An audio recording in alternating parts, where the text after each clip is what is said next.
This wasn't a political argument, it was an indictment. Rashida Tlaib didn't just call out names, she called out the entire system. Epstein, presidents, banks, and a question no one wanted answered: who paid for it all?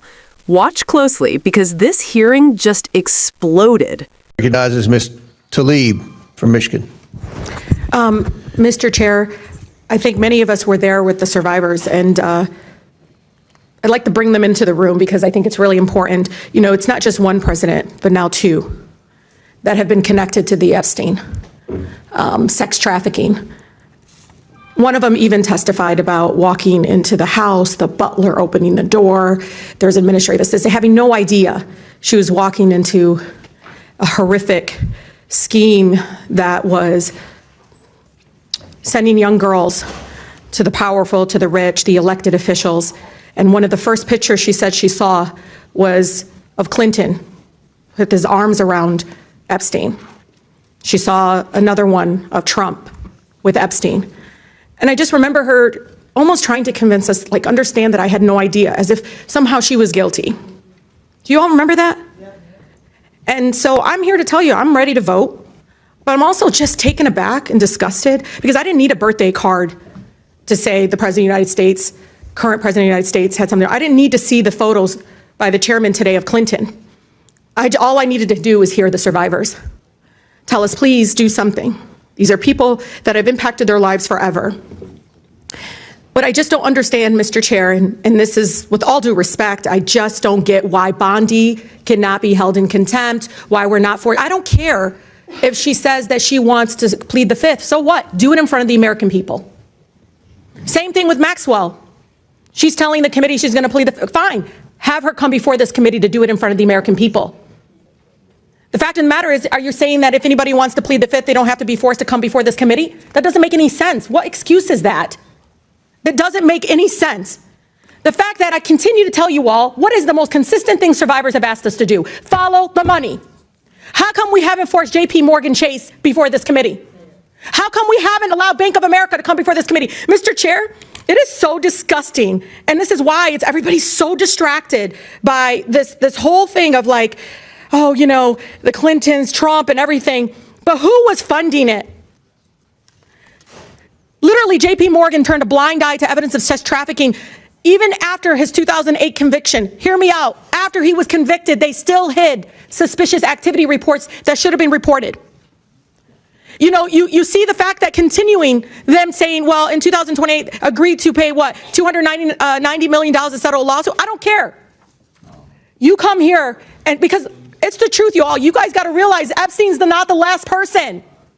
There's probably another Epstein out there right now doing sex trafficking right now. We should hold everybody in contempt that had anything to do to cover this up, including bank executives that still have their jobs. The fact of the matter is, we know what this is. You want to talk about Bill Clinton, Hillary Clinton, but talk about everybody involved. Because it does look like you're only doing this to distract everyone when we know not one, but two presidents were involved. And those young ladies shaking when they were testifying in front of them because they didn't know if they could trust us.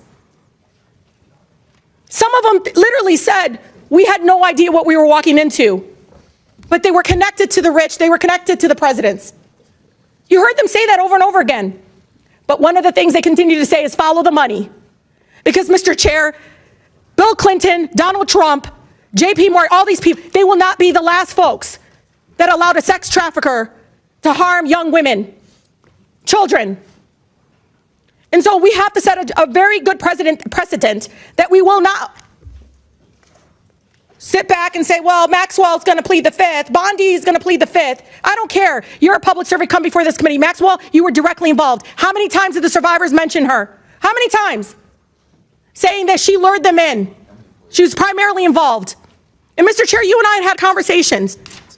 And you said, give us names. They gave us names. And you know it. So why are y'all focused only on them? And let me tell you, you know where I stand.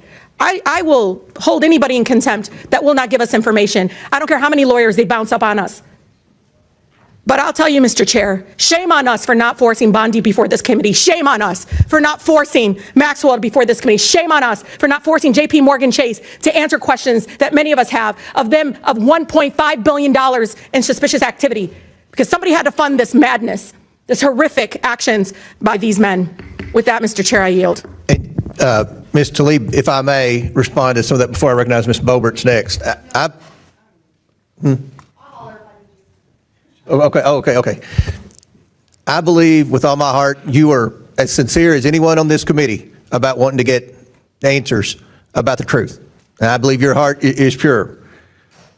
Maxwell is coming in front of this committee.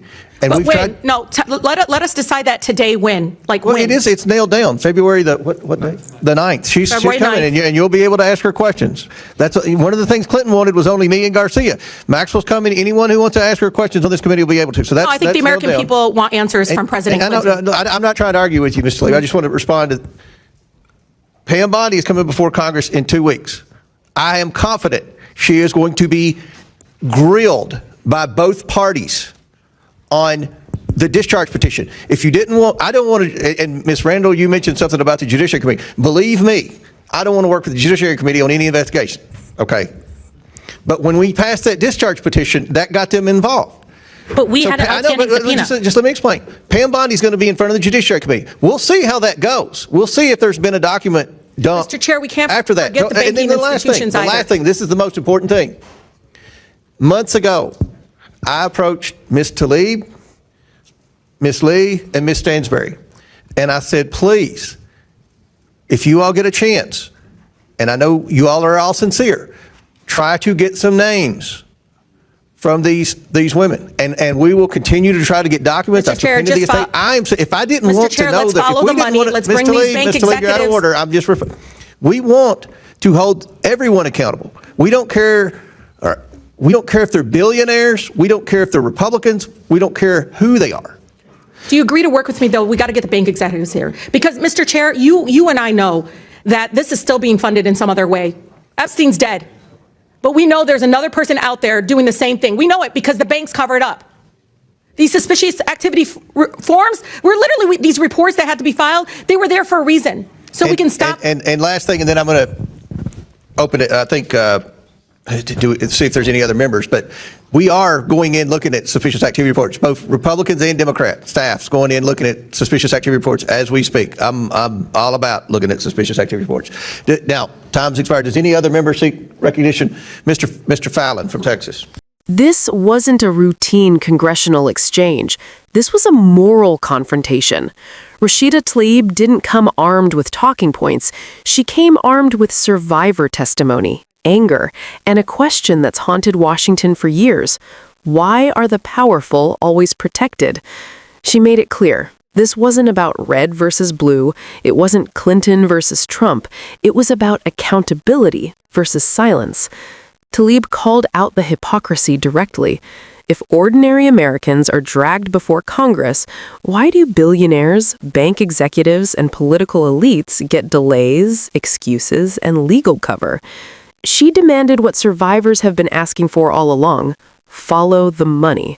Not the photos, not the distractions, the financial institutions that enabled it. And when James Comer pushed back, insisting the process was underway, the tension revealed something deeper, a system that moves fast for some and painfully slow for others. This exchange wasn't just tense, it was revealing, because when lawmakers argue over procedure while survivors beg for truth, it forces a brutal question: is justice delayed or intentionally denied?